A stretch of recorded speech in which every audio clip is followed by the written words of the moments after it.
శ్రీపాదరాజం శరణం ప్రపత్తి. కాషాయ వస్త్రం కరదండధారిణి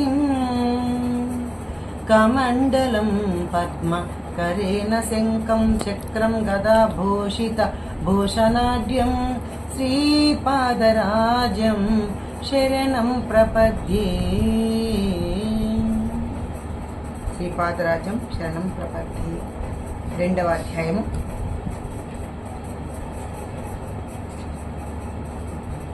నిన్న కొంచెం చెప్పుకున్నాము, మిగతా భాగం 2వ అధ్యాయమే చెప్పుకుంటున్నాము. ఇంకా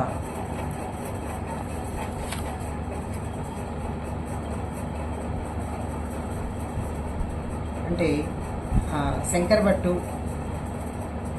చర్మకారుల దగ్గరికి వెళ్ళారు.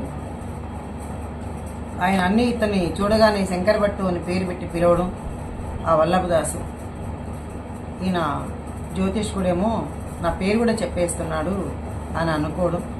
అయితే ఆయన దానికి సమాధానం చెప్పడమే ఈ 2వ అధ్యాయంలో ఉన్న.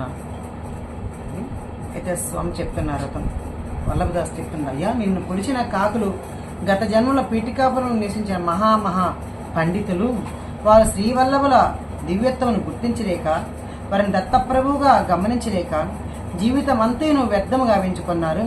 వారు వేదము తలక్రిందలుగా అప్పచెప్పగలరు, కానీ ఫలితమేమి?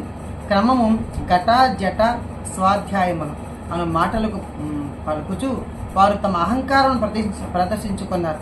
అంటే వాళ్ళు వేదాలు చెప్పినా కూడా వాళ్ళు అక్కడ ఏం చేశారు, తన అహంకారాన్ని ప్రదర్శించుకున్నారంటే మాకు వేదం వచ్చు మేము అన్నిట్లోనూ చేయగలము అని అన్నారు.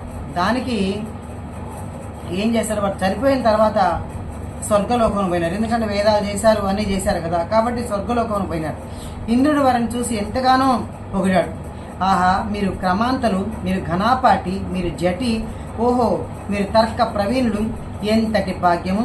ఎన్ని వందల ఎన్ని వేల మార్లు వేదములను మీరు వల్లవేసుండిరి. ఎంత పుణ్యము! ఆ పుణ్య విశేషము చేతనే మీరు ఇంద్రలోకమునకు రాగలిగితిరి అని పొగడ్తలతో ముంచెత్తం. ఇంద్రలోకమందలి సమస్తములైన వారిని ఎంతగానో పొగిడిరి. అయితే వారు ఆకలిచే నకనకలాడిరి. అంటే ఇక్కడ ఏం మనం తెలుసుకోవాలంటే, వాళ్ళు వేదాలు చదివారు గొప్పగా, కానీ ఎవరికి అన్నం పెట్టలేదు.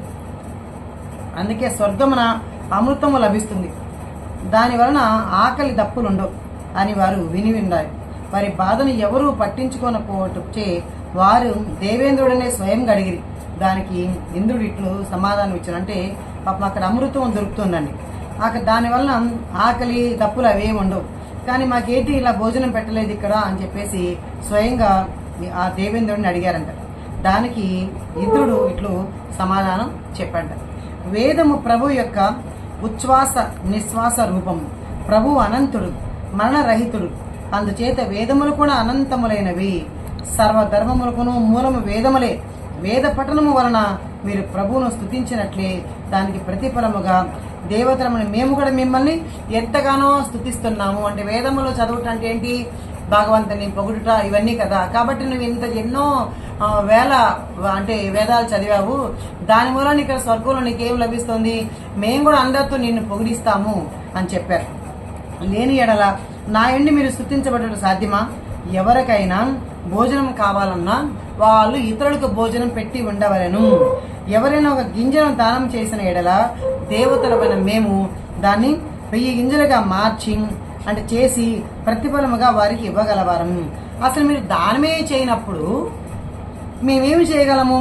మీరు వేదోచ్చారణ చేసినందువలన అనంత ఫలం మీకు కలిగింది, కానీ దాంతో పాటు మీరు ఆ యొక్క అన్నదానం కూడా చేసి ఉంటే మీకు ఇక్కడ ఎంతో అన్నప్రసాదం దొరికేది కదా అని ఇంద్రుడు చెప్తున్నారు.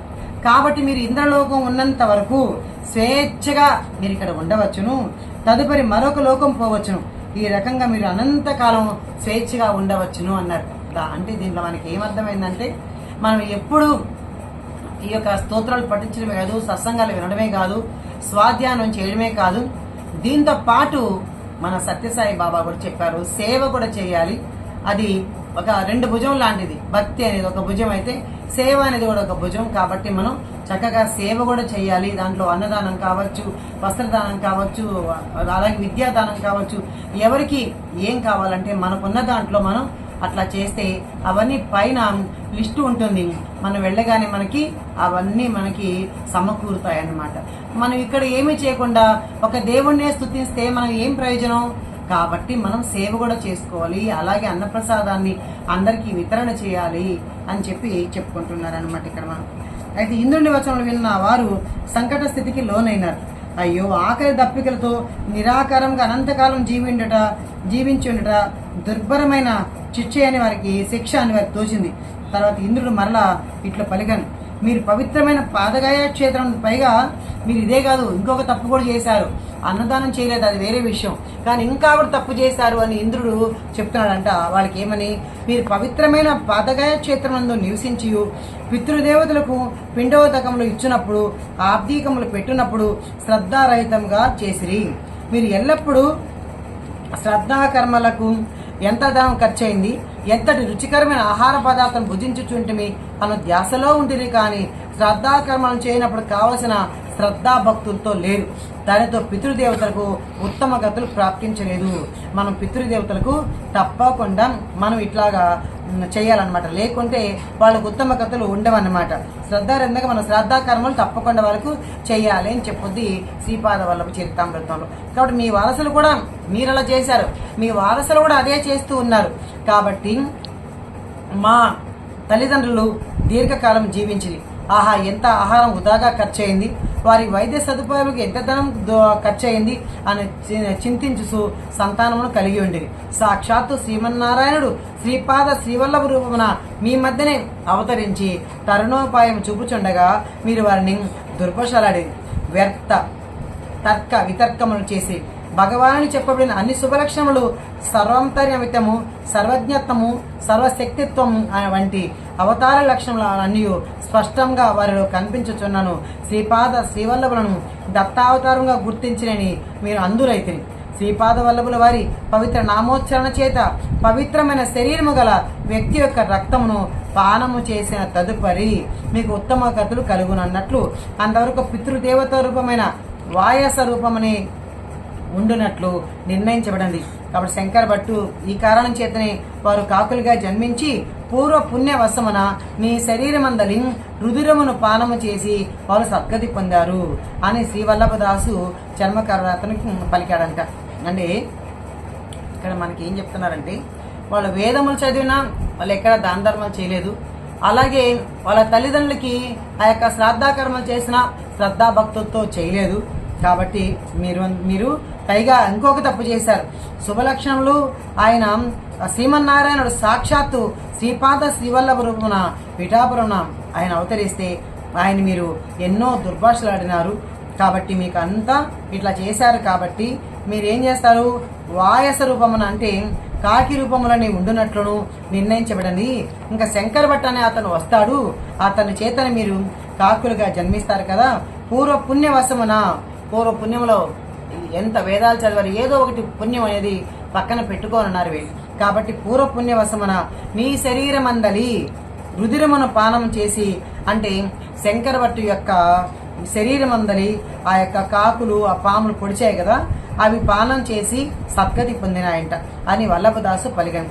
అంతటి నా ఎదురుగా ఉన్న వల్లభదాసు సామాన్య వ్యక్తి కాదనియు శ్రీపాద శ్రీవల్లభుల కరుణ వారిపై సంపూర్ణంగా కలదనియు నేను గుర్తించితిని. అప్పుడు శ్రీ వల్లభదాసు ఇట్లా పలికిన, అయ్యా, మీ శరీరం చేత వచ్చు వాసన చేత ఆకర్షించబడిన సర్పములు మేము కాటు వేసిన తదుపరి అవి కూడా సద్గతి పొందినాయంట. ఒక మహాత్ముడి యొక్క శరీరంలో దోమ గుట్టినా కూడా ఆ దోమ కూడా సద్గతి లభిస్తుందండి. దీన్ని బట్టి చూస్తే మనకు అది అర్థమవుతుందన్నమాట. అందుకే చెప్తున్నారన్నమాట అతను. అయ్యా, అంత శంకర భట్ అడుగుతున్నాడు, వల్లభదాసి మహాశయ్య, ఆ సంఘటన ఎందుకు అట్లా జరిగింది? ఈ రకముగా నా శరీరమును కాకులకును సర్పములకును ఇతరమైన జీవజంతువులకు ఆహారముగా వినియోగపడట్లయినా నాకు చాలా కష్టంగా ఉంటుంది కదా. ఇప్పుడు ఏ ప్రాణి నా మీద దాడి చేస్తుందని చాలా భయంగా ఉన్నది అని శంకర భట్టు అన్నారు. అందుకు శ్రీ వల్లభదాసు, అయ్యా, ఇదంతా ఏంటనుకుంటున్నావు? శ్రీపాద వల్లభుల వారి వినోదభరితమైన లీల. నీవు అటువంటి భయమును చెందవలదు. ఇక మీదట ఇటువంటి ఉపద్రవములు జరగవు. ప్రాణములు ఇచ్చిన వానికి ప్రాణం తీయ అధికారం కూడా ఉండును కనుక అటువంటి అధికారము భగవంతుని తప్ప మరెవరికీ ఉండదు. కానీ మీ పితృదేవతలని కొందరు శ్మశాన కాళికా సాధన చేసి దానితో అయిష్టులైన వారిని ఎందరను దాని మంత్ర ప్రభావంతో చంపి ఉన్నారు. శంకర్ భట్టు అంత గొప్ప ఆయన, అంత అంటే శ్రీపాద శ్రీవల్లభ చరితామృతానికి శ్రీకారం చుట్టిన ఆయన వాళ్ళ కుటుంబంలోనే ఏం చెప్తున్నారంటే ఇక్కడ ఆ చర్మదాసు, నాయన ఇదంతా ఎందుకు జరిగిందంటే కొందరు కాళికా శ్మశాన సాధన చేశారు, దానితో అయిష్టులైన వారిని ఎందరినో తమ మంత్రభావంతో చంపి ఉన్నారు. ఈ విధముగా కొందరి యొక్క అసహజ మరణం ఉన్నప్పుడు కారణభూతులగుట వలన వారికి మహా పాపము కలిగింది. ఆ పాపవశమున వారు సర్పజన్మలు ఎత్తినారు. అయితే శ్రీపాదుల వారి కరుణను పొందిన నీవు మాత్రం వారి వంశంలోనే జన్మించటం వలన నీ రుధిరము వారికి కూడా కొంత సంబంధితమై ఉండును. ఆ స్వల్ప పుణ్యం వలన ఈ సంఘటన జరిగి వారికి ఉత్తమ గతులు లభించినవి అని చెప్తున్నారు. అయ్యా, బ్రాహ్మణుడు ఎప్పుడు సత్యాన్వేషిగా ఉండవలను, క్షత్రియుడు ధర్మమునకు బద్ధుడై ఉండవలను, వైశ్యుడు వ్యవసాయమును గోవును రక్షించుట క్రమ విక్రయాది కుశల వ్యవహారమును సల్పవలను. కావున శాంతి స్వరూపుడై ఉండవలను. శూద్రుడు ప్రేమ స్వరూపుడై సేవలను సల్పవలను. అయితే భగవద్ అనుగ్రహ ప్రాప్తికి ఇక్కడ జాతి, కుల, ధనిక, పేదవాళ్ళు అనేది లేదు. బ్రాహ్మణుడు క్షత్రియ ధర్మను పాటించిన రాజు కావచ్చును. క్షత్రియుడు బ్రహ్మజ్ఞానం ఉంటే ఉపేక్షించినప్పుడు బ్రాహ్మణ ధర్మను అనుసరించవచ్చును. వైశ్యుడైన కుసుమశ్రేష్ఠి క్షత్రియ ధర్మాన్ని పాటించి రాజరికం చేయలేదా? శత్రువును చంపడం అనేది బ్రాహ్మణ ధర్మ ప్రకారం చాలా దోషమైనది. కానీ క్షత్రియ ధర్మం ప్రకారం విహితమైనది. నీవు బ్రాహ్మణుడు, సత్యాన్వేషివి కావున అహింస నీకు పరమధర్మము, కానీ కషాయవానికి మాత్రము కాదు అన్నారు. కావున మానవుడు చే కర్మల వలన ఫలితము సక్రమంగా ఉండవలనన్నా తాను ఏ కులమునందు జన్మించినను తాను అనుసరించు ధర్మమునకు తగినట్లుగా కర్మలు సలుపుచుండవలను. నీవు ప్రస్తుతం రోగగ్రస్తుడివి కనుక వైద్యుని ఇంట ఉండటం శ్రేయస్కరము, విహితము. అందువలన నీవు నా వద్దకు రప్పించబడితివి. ఎవరి దగ్గరికి వెళ్ళలేరు. రుణానుబంధం ఉంటే మాత్రమే వాళ్ళు వెళ్ళగలరు. ఇతరు ఈ పూర్వజన్మ సంస్కారం మూలాన అతను ఆ యొక్క చర్మపాదుడైన అతని దగ్గర ఉన్నాడనమాట. ఇంకా శ్రీపాద శ్రీవల్లభుడు మనను ప్రతి క్షణం గమనిస్తూనే ఉంటారండి. మనం అనుకుంటా భగవంతుడు ఏమి చూడలే అని అనుకుంటాము, కానీ ఆ దత్తాత్రేయుడు అంటే ఏ భగవంతుడు అంటే నేను ఇక్కడ శ్రీపాదుడనే చెప్పను, శ్రీపాదవులు చరితామృతం డ్రామాన్ని చెప్పుకుంటున్నాం కాబట్టి ఈ చరిత్రలో ఉన్నది ఉన్నట్టుగా నేను చెబుతున్నాను. మనం భగవంతుడు అనుగ్రహం పొందాలంటే అంటే మనం ఎవరి ఇష్టదైవాన్ని వాళ్ళు ఎవరినైనా సరే అంటే మనం చేసే తప్పులు కానీ ఒప్పులు కానీ పాపం కానీ పుణ్యం కానీ గమనిస్తూ ఉంటారు అని చెప్తున్నారు. కాబట్టి ఇక్కడ శ్రీపాద శ్రీవల్లభులను ప్రతి క్షణం గమనిస్తూ ఉంటారని తెలుసుకోవాల్సినది. నీవు చిన్నప్పుడు అంటే మనం ఎప్పుడో చాలా తమాషగా కొన్ని చేస్తూ ఉంటాం తప్పులు, ఆ తప్పు కూడా పనిష్మెంట్ ఉంటుంది అని చెప్తున్నారు అనమాట. ఇక్కడ చిన్నప్పుడు విష్ణుమూర్తి ధ్యాన శ్లోకం పఠించూసు వినోదంగా నీ తోటి వారితో చెప్పుచుండేది వాడివి. ఏమని? శుక్లాంబరధరం విష్ణుం శశివర్ణం చతుర్భుజం ప్రసన్నవదనం ధ్యాయేత్ సర్వ విఘ్నోపశాంతయే అని శ్లోకమునకు వినోదము కొరకు తప్పుడు అర్థమును చెప్పేవాడు. శుక్లాంబరధం అనగా తెల్ల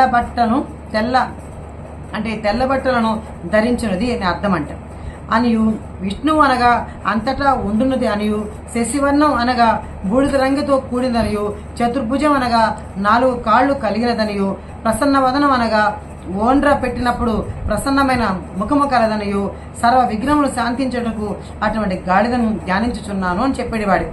అయ్యా శంకర భట్టు, శ్రీ దత్తప్రభు బహు చమత్కారి. నీవు వినోదము కొరకు చేసిన తప్పుడు పనులను కూడా ప్రభు తన సన్నిధానంలో సరిదిద్దుతాయి. అంటే మనం ఏ తప్పు చేసినా భగవంతుడి సన్నిధిలో ఆ తప్పును సరిదిద్దబడతారు అని చెప్తున్నారు. ఇంకా ఆ రజకులు నిన్ను తన గాడిద మీద నా వద్దకు తీసుకుని వచ్చి అప్పుడు నువ్వు ఎట్లా ఉన్నావు? దుమ్ము ధూళితో బూడిద రంగులతో ఉంటివి. నడవలేక ఒక్కొక్క పర్యాయము 2 చేతులకు నేలకు ఆంచి నడిచి వచ్చేదివి. ఆ విధముగా నీవు సర్పముల బారి పడకుండా ఉండగలని భావించి చతుర్భుజుడవై ఆయాసపడుతూ మేడి చెట్టు వద్దకు వచ్చినను గండము తప్పించుకోలేకపోతివి. బాధతో విలువెల్లాడిపోయిన ఎడల నీవు ప్రసన్నవదనుడివి. ఆఖరికి నీవు చర్మకారుల పల్లెకు చేర్చబడితివి. నిన్ను ఈ రకమైన దురవస్థల పాలు చేయుటలో శ్రీపాద వల్లభులు వినోదముతో పాటు నీకు గుణపాఠముడుగా నేర్పి నీచ జన్మల నుండి వారికి విముక్తి కలిగించబడినది. నీ వినోదముగా తోటి బాలులకు విష్ణు జ్ఞాన శ్లోకమును చెప్పుచుండేవారు. అందులకే ఆఖరికి అంత్యజుడు నా చేత ఉపదేశం నుండి పరిస్థితి వచ్చినది. అప్పుడు నీవు ఇచ్చట ఉన్నావు, రేపు నీవు నీ సాటి కులస్తులకు ఉండవచ్చును. ఇప్పుడు జరిగిన ఈ సంఘటనను వారి పొరపాటునుగా చెప్పినను వారు నిన్ను తమ కులము నుండి వెలివేయబడదురు. శ్రీ వల్లభదాసుని హితబోధతో నాలోని బ్రాహ్మణ అహంకారం తగ్గిపోయింది. అప్పటిదాకా నేను బ్రాహ్మణుడుని చిన్న అహంకారం ఉండేది శంకరభట్టి గారికి. కాబట్టి ఈ యొక్క అంత్యజోడి చేత ఇవన్నీ చెప్పించుకున్నాడు. కాబట్టి అప్పటిదాకా ఇలా బ్రాహ్మణ అహంకారం ఉంది, తగ్గిపోయింది. అయితే వల్లభదాసు అంత్యజుడన్న భావం పోయి అతను కూడా నా రక్త సంబంధికుడే అన్నంత సోదర ప్రేమ వారిపై నాకు కలిగింది. వల్లభదాసు ఆతిథ్యమును స్వీకరించి 2-3 రోజులు గడిచిన తర్వాత నేను ఆ ఊరి నుండి బయలుదేరి శ్రీ వల్లభుల అనుగ్రహం విశేషం ఏమని నేను వర్ణించగలను. నేను చిదంబరం చేరుటకు ముందు విచిత్రపురం అనే పట్టణంలో విచిత్ర పరిస్థితులు ఇరుక్కుని విచిత్రంగా బయటపడుతుంది అంటే శంకరభట్టు అన్ని ఊర్లు తిరుగుతున్నాడండి. శ్రీపాద్ అంటే మనం మొదట చెప్పుకున్నాం, కన్యకా పరమేశ్వరి తల్లికి అక్కడ దండం పెట్టుకుంటుంటే, నాయనా నువ్వు కురుపురం వెళ్ళు, అక్కడ నీకు ఆత్మానుభూతి కలుగుతుంది, సంతోషం కలుగుతుంది, నువ్వు అక్కడికి వెళ్ళి శ్రీవల్లభ స్వామి దర్శనం చేసుకో అని ఆ తల్లి చెప్పింది. అక్కడి నుంచి వస్తూ మరుత్తమలలో ఉన్న అక్కడంతా ఆ గుహలో దర్శించుకుంటూ మహాత్ములు దర్శించుకుంటూ అక్కడి నుంచి ప్రయాణం సాగిస్తూ ఉన్నాడనమాట. దానికి అతను చెప్తున్నాడంట, చిదంబరం చేరటం ముందు అక్కడ ఒక విచిత్ర పరిస్థితిలో విచిత్రపురం అనే ఆ ఊరిలో అక్కడ కొన్ని విచిత్రంగా ఇరుక్కుని బయటపడ్డాను అని చెప్తున్నారు. నేను విచిత్రపురం అనే గ్రామము నుండి కాలినడకన పోచుండగా వినయ విధేతలతో కూడిన రాజ్యభటులు నన్ను సమీపించి, అయ్యా మీరు వైష్ణవుల శైవుల అని ప్రశ్నించిరి. మేము శివకేశ భేదమును పాటించని స్మార్థులమనియు ఆయనను కాస్త శైవం వైపు మొగ్గు చూపెడవారమనియు ఆదిశంకరుల దక్షిణామ్నాయ పీఠమైన శృంగేరి అందరి శంకరాచార్యుల వారు మాకు గురువుల అగుదురనియు నేను చెప్పితే మీరు దయ ఉంచి మా రాజుగారి వద్దకు రావాల్సిందని వారు కోరిరి. నేను వారిని అనుసరించి రాజదర్శనం పోయితిని. వారి మధ్యలో సంభాషణ అవసరం నాకు కొన్ని విచిత్ర విషయం తెలిపిరి. ఆ రాజు బ్రాహ్మణులు ఎవరైనా కనిపించిన ఎడల వారిని తన వద్దకు రమ్మని ఆహ్వానించి అంతకు ఇంత అయితే ఇంతకు ఎంత అనే ప్రశ్నను అడుగుచుండి. దానికి సంతృప్తిపరంగా ఎవరు సమాధానం చెప్పలేకపోయేవారట. అయితే రాజునకు పుత్ర సంతానం కలుగువాలని కొన్ని సంవత్సరాలకు పూర్వము యజ్ఞం చేయించారంట. అదృష్టవశమున వానికి పుత్ర సంతానము కలిగినవి. అయితే ఆనాటి నుండి బ్రాహ్మణులకు విచిత్రమైన కష్టములు ఎదురైనవి. దురదృష్టవశమైన రాజునికి జన్మించిన కుమారుడు మూగవాడైన బ్రాహ్మణుల లోపభూయిష్టమైన యజ్ఞమును చేయటం వలన తన కుమారుడు మూగవాడైనని రాజు అభిప్రాయపడాను. అందుచే రాజు శైవులన బ్రాహ్మణుల నున్నగా గుండు గురిగించి వైష్ణవ నామములను ముఖమున పెట్టించి గాడిదపై ఊరేగించను. వైష్ణవులైన బ్రాహ్మణులను ఈ పరిస్థితుల్లో గాడిదపై ఊరేగిస్తుందంట. ఈ పరిస్థితిని శైవకులకును వైష్ణవులకు కూడా చాలా కష్టం కలిగిందంట. రాజు ఉన్నట్టుండి ఒక వింతగా ప్రవర్తించసాగాడంట. రాజు బ్రాహ్మణులను పిలిచి తోటకూర దానం చేశాడంట. రాజు అప్పుడు సాగు భూమిలో అధిక విస్తీర్ణముగా తోటకూర పండించినట్లు ఆజ్ఞాపించును. ఇంకా సుంకములో భాగము తోటకూర రూపంలో వసూలు చేయబడుచుండెను. బండ్ల కొలది తోటకూర కోటలో జమ చేయబడుచుండెను. బ్రాహ్మణులకు తినలేనంత తోటకూర దానం చేయబడుచుండెను. అన్నం వండుకుని తినుటకు తక్కిన వంటకములను భుజించుటకు బ్రాహ్మణులు నిషేధింపబడను. తోటకూరను వండుకొని తినే తర్వాత వారికి ఇప్పుడు అల్పాహారం కావాల్సినను పచ్చి తోటకూరను వండిన తోటకూరను తినవలసి వచ్చింది తప్ప ఇంకేమి కూరగాయలు కానీ అన్నాన్ని కానీ వాళ్ళు వండుకోలేని పరిస్థితి. ఎందుకంటే మళ్ళీ ఆకలేస్తే కూడా మళ్ళీ తోటకూరే వండుకోవాలి. అయితే బ్రాహ్మణ మాత్రం పాపం ఏం చేస్తారు, తర్కములో పండితులమనియు వేదాంతంలో పండితులమనియు ఇంకా పురాణ ఇతిహాసాలు పండితులమని విర్రవీడి బ్రాహ్మణులు కూడా అందరూ కూడా తమ అహంకారం విడిచి మౌనంగా తన దురవస్థను పాపమని దైవంగా దేవుణ్ణి ప్రార్థిస్తూ ఉన్నారంట. బ్రాహ్మణులు అందరిలోనూ ఒక దత్తభక్తుడు దత్త ఉపాసకుడు ఉన్నాడు. శ్రీ దత్తాత్రేయుడు స్మరణ మాత్రం చేత ప్రసన్నుడగుడనియు తమ దురవస్థను శ్రీ ప్రభువే బాపగలడని అతడు చెప్పాను. అందుచేత బ్రాహ్మణులందరూ మండల దీక్షను పోని శ్రీ దత్తాత్రేయుల వారిని ఆరాధించసాగిరి. తమ కుమారుడు మూగవాడ ఒకటి వలన మూగభాషను ప్రోత్సహించవలనని ఆ రాజు తలిచను. తన రాజగురును చూసి మూగ భాషపై గ్రంథమును వ్రాయమని ఆదేశించాను. ఆ రాజగురు గతంలో చాలా గర్విష్ఠిగా ఉండను. ప్రస్తుతం అతడు దయానీయమైన పరిస్థితుల్లో ఉండి మూగ భాషపై విస్తృత పరిశోధనలు చేయసాగాను. ఇంకా శంకర్ భట్టు తీసుకొచ్చారు కదా అక్కడికి. అయితే ఆ శంకర్ భట్టు మహారాజు గారుల ఇద్దరి యొక్క సంవాదం ఎలా ఉందో చూద్దాం. నన్ను అంటే శంకర్ భట్టును రాజసమ్మకం నిలబెట్టి నాకు ముచ్చమటలు పోయిచుండను. శ్రీపాద శ్రీవల్లభులు నన్ను ఎంతట పరీక్ష చేస్తూ ఉన్నారు అని తలచితి. శ్రీపాదుల నామం మనసులో అవిశ్రాంతముగా జపించుకొంచుంటిని. నాకు గతంలో ఎక్కడ లేని ధైర్యము కలుగసాగింది. రాజు అందరినీ ప్రశ్నించినట్లే నన్ను కూడా అంతకు ఇంతైనా ఇంతకు ఎంతగును అని ప్రశ్నించింది. దానికి సమాధానం ఇంతకింతే అని గంభీరంగా సమాధానం ఇచ్చింది. రాజు విభ్రాంతుడై ఈ ఎదుమగా వచించాను. మహాత్మా, మీరు చాలా గొప్పవారు. మీ దర్శనం వలన నేను చాలా ధన్యుడనేది. నాకు ఈ మధ్యనే పూర్వజన్మ జ్ఞానము మేల్కొల్పింది. కాబట్టి నేను గత జన్మలో బహుబీదవాడినైన బ్రాహ్మణుడు. నా ఇంటిలో తోటకూరను పెంచుచుంటిని. అడిగిన వారికి లేదనకుండా తోటకూరను దానం చేసిన వాడును. నా నుండి తోటకూర దానం పొందిన బ్రాహ్మణులు నాకంటే కూడా ధనికులు, అన్నపానములకు లోటు లేనివారు. వారు నా నుండి దానమును పొందుటే కానీ ఏనాడు నాకు సహకరించలేదు, నాపై దయ చూపలేదు. ఆబ్దీకములకు గాని వివాహములకు గాని వారి తరుణ నన్ను పంపినప్పుడు విశేషముగా దక్షిణల సంభావన వచ్చేవి. అందుండి వందో వంతలో ఒక వంత మాత్రం నాకిచ్చి 99 వంతల వారే స్వీకరించేవారు. శ్రమనాది ఫలితం వారి అన్నట్టుగా ఉండేది. పైగా నా ఇంటి నుండి తోటకూరను ఉచితంగా పొందేవారు. నేను కటిక దరిద్రమని అనుభవిస్తూ తోటకూరను మాత్రం యథావిధిగా దానం చేస్తూ ఉండేవాడు. ఆ బ్రాహ్మణ తోటకూర ఎంత రుచిగా ఉన్నదనియో ప్రతిరోజు తినటం వలన హాని ఏమీ జరగదని చెప్పుచుండేది. ఇంకా కాలచక్రం గిర్రం తిరిగింది. పూర్వ జన్మలో నేను కటిక దరిద్ర పరిస్థితుల్లో ఉండి కూడా తోటకూర దానం చేయటం వలన ఈ జన్మలో రాజుగా జన్మించేతిని. పూర్వ జన్మలో నా వద్ద తోటకూర దానం పొందిన ఆ బ్రాహ్మణులు ఈ జన్మలో నా రాజ్యంలోనే బ్రాహ్మణులుగా జన్మించిరి. ఈ విధముగా నేను వారికంటే ఎన్నో రెట్లు ధనవంతుడుగాను శ్రేష్ఠగాను జన్మించింది. తోటకూర దానం చేయటం వలన రాజైతిని కదా, మరి ఇప్పుడు అన్నిటికంటే ఎన్నో రెట్లు బండ్లకూర తోటకూర దానం చేయుచున్నాను. ఈ దానంకు ప్రతిఫలముగా నేను పొందబో మహోన్నత స్థితి ఏమిటి అని ఈ వింత ప్రశ్నను వేసింది. దాన్ని మీరు మాత్రమే సమాధానం చెప్పారు అని చెప్తున్నారు అని ముగించాను. అంతటా నేను, రాజా, పూర్వ జన్మలోని పరిస్థితుల దృష్ట్యా నీ వద్ద ఉన్న తోటకూర ఎంతో విలువైనది. అయితే ప్రస్తుతం మీరున్న అత్యున్నత స్థితి దృష్ట్యా ఆ తోటకూర చాలా అత్యుల్పమైనది. మనులు, రత్నములు, బంగారములు వంటి దానం చేయదగిన ఈ స్థితిలో మీరు తోటకూర ఎంత దానం చేసినను అందుకు 100 రెట్లు తోటకూర మీకు లభించను కానీ అంతకంటే మరి ఏమీ రాదు అని అంటిని. నా మాటలకు రాజు ఎంతో సంతోషించను. నేను యథాలాపముగా ఇచ్చిన జవాబుకు రాజు తన స్వీయ పూర్వజన్మ కారణం తెలుపుట నా మనసుకు ఊరట కలిగించినది. శ్రీచరణలో కృపా విశేషమున అమ్మో గాడిదను అధిరోహించడి గండము తప్పిదని భావించితిని. శుక్లాంబరధరం విష్ణు అను పవిత్ర శ్లోకం నాకు తప్పుడు అర్థం వినోదం కోసం చిన్నప్పుడు చెప్పిన దానికే ఇదివరకే గాడిదను అధిరోహించడం జరిగింది.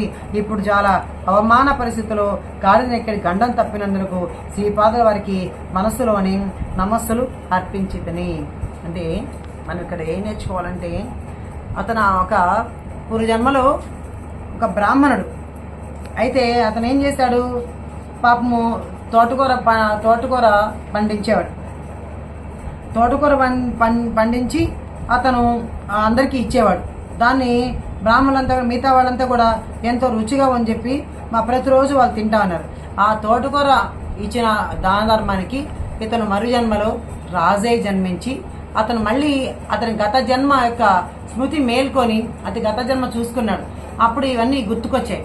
గుర్తొస్తే అరే నేను పూర్వ జన్మలో తోటకూర పండించిన దానికే కదా, అందరికి ఇచ్చిన దానికే కదా ఈ జన్మలో నేను చాలా గొప్ప రాజైనాను. అందుకని ఈ జన్మలో ఇంకా చేద్దామనేసి ఈ జన్మలో కూడా తోటకూర బండ్లతో ఆయన అందరికీ దానం చేస్తున్నాడు. అప్పుడు అందరిని అడుగుతున్నాడు, నేను అంతకు ఇంత అయితే ఇంతకు ఎంత అని అడిగిన సమాధానం శంకర్ భట్ గారు చెప్పారు. అయ్యా నాయన, నువ్వు అప్పుడేమో కడు పేదవాడివి, అప్పుడు నీకున్న పరిస్థితి దృష్ట్యా నువ్వు తోటకూరను దానం చేసావు, రాజయ్యావు. కానీ ఇప్పుడు నువ్వు రాజుగా ఉండి బంగారము ఎంత ఏమేమి దానం చేయాలి, నువ్వు నువ్వు అసలు రత్నాలు మనులు బంగారం వంటివి ఎంతో ఇయ్యదగిన ఇప్పుడు నువ్వు మళ్ళీ తోటకూర ఇస్తే మరేమీ రాదు, దానికి ఇంకా కొంత యాడ్ అవుతుంది తప్ప నువ్వు ఈ స్థితిలో నీ తోటకూర దాన్ని చేస్తే అందుకు 100 రెట్లు తోటకూర మీకు లభిస్తుంది తప్ప మీకు ఇంకేమీ రాదు అంటున్నారు. అంటే మన స్థితిని బట్టి మనం దాన ధర్మాలు చేయాలి. బాగా కోటీశ్వరుడు ఎవరైనా దాన ధర్మాలకు వెళ్తే అతను ఏదో ఒక 1000 రూపాయలు 500 ఇస్తే ఎలా ఉంటుందండి? మనకు అదేమి రాదు. అంటే దానికి తగినంతగానే మనకు భగవంతుడు ప్రసాదాన్ని అనుగ్రహిస్తాడు.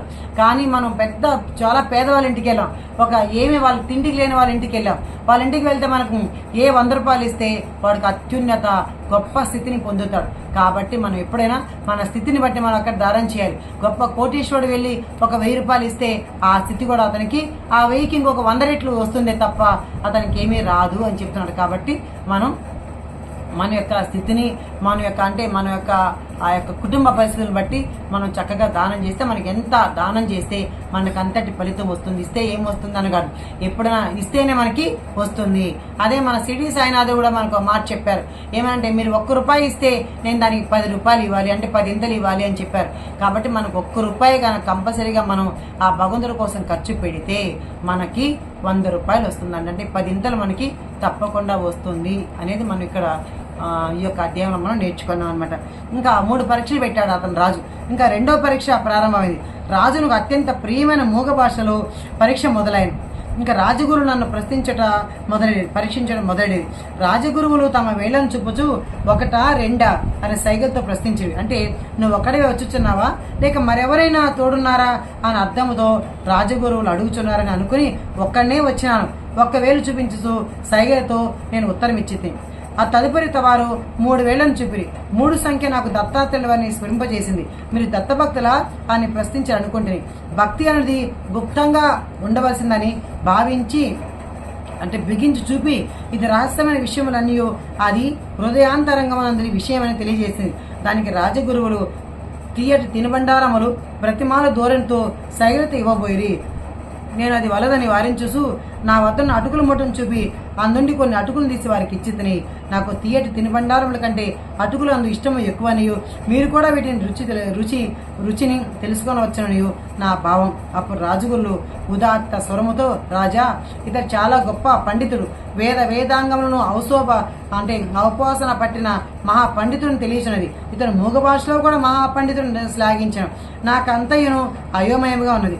అప్పుడు రాజునకు ఇట్లు తెలియపరిచను. రాజా శివకేశులు 2 ఉన్నారు కదా, వారిద్దరూ ఒకటేనా వేరా అని ప్రశ్నించేతని 1 వేలు చూపుచూ ఇతడు వారిని ఒక్కటే అని తెలియజేశాడు. అంటే ఇతనేమో పేరే అనుకున్నాడు, నువ్వు ఒకడే వస్తున్నావా 2 వస్తున్నారా అని వాళ్ళ భావంతో అడిగినారనుకొని ఇట్లా ఒకటే చూపించాడు. కానీ ఇక్కడేమడుతున్నాడు, శివకేశులు 2 ఉన్నారు కదా, వారిద్దరు ఒకటేనా వేరా అని ప్రశ్నించిందని అతడు వేలు చూపుచ్చు వారిద్దరూ ఒకటే అని తెలియజేశాడు. ఇంకా బ్రహ్మ విష్ణు మహేశ్వరులు 3 ఉన్నారు కదా అని 3 వేళ్లను చూపించిందని అతడు తన ముష్టి బిగించి ఒక చేతికి 5 వేళ్లు ఉన్నను సమిష్టిగా లేవా అని ఎదురు ప్రశ్న వేశాడు. నన్ను తమ శిష్యునిగా స్వీకరించవలసిందనియు మధుర పదార్థం ఇవ్వబోతుని తనకి ఇటువంటి శిష్య ప్రశిష్యుల గోల ఏమీ లేదనియు కుచేలను వలె సంతృష్టితో జీవించే వ్యక్తిననియు తెలియజేయచ్చు. నా అభ్యర్థనను కాదని తన వద్దన్న అటుకులు నాకు ఇచ్చాను. నేను దిగ్భ్రాంతుడైతిని. ఆహా, లోకములోని మనస్సులు వాటి ఆలోచనలు అర్థం చేసుకునే పద్ధతులు ఎంత విభిన్నమైనవని ఆశ్చర్యపోయితిని అంటున్నారు. ఇంకా 3వ పరీక్ష చేస్తున్నారనమాట. ఆఖరి పరీక్ష రాజగురువు చమకంలోని పనసలను చదువుతూ వాటి అర్థములను వివరించమనను. శ్రీవల్లభులను తలుచుకున్నాడు అంతే, ఇంకా తనకేమీ రాదు. అయితే స్వామిని ఒక్కసారిగా శ్రీపాద వల్లభ అని తలుచుకుంటే ఆయనే మొత్తం మనకు స్ఫురణ ఇస్తారు, మనకు గుర్తు తెస్తారు. మనకి భక్త కీర్తి వివర్ధనుడు కాబట్టి మనం ఎక్కడ పోయినా ఆ కీర్తి అంతా మనకి ఆ భగవంతుడు అలాగే ఉంటాడు. కానీ మన కీర్తిని విస్తరింపజేయాలని చూస్తారనమాట భగవంతుడు. అదేవిధంగా అతను చదువుతున్నాడు. ఇతనికి ఏమీ తెలియదు, ఇతను మామూలుగా అనుకోకుండా చెప్పేస్తున్నాడు. దాంట్లో ఇతను నెక్కిపోతున్నాడు అనమాట. ఇంకా 3వ పరీక్ష కఠినమైన పరీక్ష పెట్టుంటే ఏంటి అది నాకు పాపం అర్థం కాలేదు అనుకున్న వదిలేయలేదు. కనుక వెంటనే శ్రీపాద వల్లభని తలుసుకున్నాడు. అంతే తలుసుకొని నాకు రీతిగా తనకు ఇష్టం వచ్చినట్టు చెప్పేస్తున్నాడు. అయితే ఏకచమే అనగా 1, త్రిసత్యమే అనగా 1కి 3 కలిపి వర్గమూలమును కనుగొనగా 2, పంచచమే అనగా 4కు 5 కలపగా 9 వచ్చును. దాని వర్గమూలం 3 అగును. సప్తచమి అనగా ఇందాక వచ్చిన 9కి 7 కలపగా 16 వచ్చును. దాని వర్గమూలము 4. నవవచమి అనగా ఇందాక వచ్చిన 16 9 కలపగా 25 వచ్చును. దాని వర్గమూలము 5. ఏకాదశమి అనగా ఇందాక వచ్చిన 25కు 11 కలుపుగా వచ్చిన 36కు వర్గమూలము 6. ఇంకా త్రయోదశమి అనగా 36కు 13 కలిపి వర్గమూలము కనుగొన్న 7 వచ్చును. పంచదశమి అనగా 49కి 15 కలిపిన 64 వచ్చును. దాని వర్గమూలము 8. సప్తదశమి అనగా 64కు 17 కలిపిన 81 వచ్చును. దాని వర్గమూలము 9. నవదశమి అనగా 81 9 అంటే 19 కలపగా 100 వచ్చును. దానికి వర్గమూలము 10. ఏక వింగ్ చతిచ్చమే అనగా 100కు 27 కలపగా 121 వచ్చును. దాని వర్గమూలం 11. ప్రియవింగ్ చటిచ్చమే అనగా 121కి 23 కలపగా 144 వచ్చును. దానికి వర్గమూలం 12. పంచవింగ్ చతిచ్చమే అనగా 144కి 25 కలపగా 169 వచ్చును. దాని వర్గమూలము 13. సప్తవింగ్ చతిచ్చమే అనగా 169కి 27 కలపగా 196 వచ్చును. దాని వర్గమూలం 14. నవవింగ్ చతిచ్చమే అనగా 196కి 29 కలపగా 225 వచ్చును. దాని వర్గమూలము 15. ఏకత్రి ఇంచ తిచత్తు అనగా 225 31 కలపగా 256 వచ్చును. దాని వర్గమూలం 16. ప్రియవింగ్ తిచత్తమే అనగా 256కి 33 కలపగా 289 వచ్చును. దాని వర్గమూలం 17. పచవింగ్ చతిచ్చమే అనగా 28 అంటే 289కి 35 కలపగా 324 వచ్చును. దాని వర్గమూలం 18. సప్తవింగ్ చతిచ్చమే అనగా 324కి 37 కలపగా 361 వచ్చును. దాని వర్గమూలము 19. నవవింగ్ చతిచ్చమే అనగా 361కి 39 కలపగా 400 వచ్చును. దాని వర్గమూలం 20. అయితే నా వాక్యాన్ని సభలోని పండితులను ఎంతగానో అలరించినది. నా వాక్యాన్ని నాకే ఆశ్చర్యముగా తోచినది. మరలా నేను ఇట్లా వచించింది. ఇది అంతయును పరమాణువుల యొక్క రహస్యము. ఇది కానాదా మహర్షికి తెలియను. పరమాణువులు సూక్ష్మకణముల సంఖ్యాభేదమును బట్టి వివిధ ధాతువులు ఏర్పడను. శ్రీపాద శ్రీవల్లభుల కృపా విశేషముల వలన పై విధముగా నేను విచిత్రపురం నుండి బయటపడినాను అని శంకర భట్టు చెప్తున్నారనమాట. చూడండి ఎంత కష్టమైందో. అయినా శ్రీపాద శ్రీవల్లభ అనుగ్రహంతో ఏమీ రాని వాళ్ళు కూడా మాట్లాడగలరండి. అందుకే మూగవాడు మాట్లాడతాడు అంటే నడవలేని వాడు కుంటివాడు కూడా నడుస్తాడు అని చెప్పేసి మనకు చరితామృతంలో కావచ్చు, శ్రీపాద వాళ్ళ చరితామృతంలో కావచ్చు, యోగుల చరిత్ర మనకు చెప్పబడి ఉన్నది. 2వ అధ్యాయం సంపూర్ణం. శ్రీపాదరాజం శరణం ప్రపతి. దిగంబర దిగంబర శ్రీపాద వల్లభ దిగంబర దిగంబర దిగంబర అవధూత చింతన దిగంబర.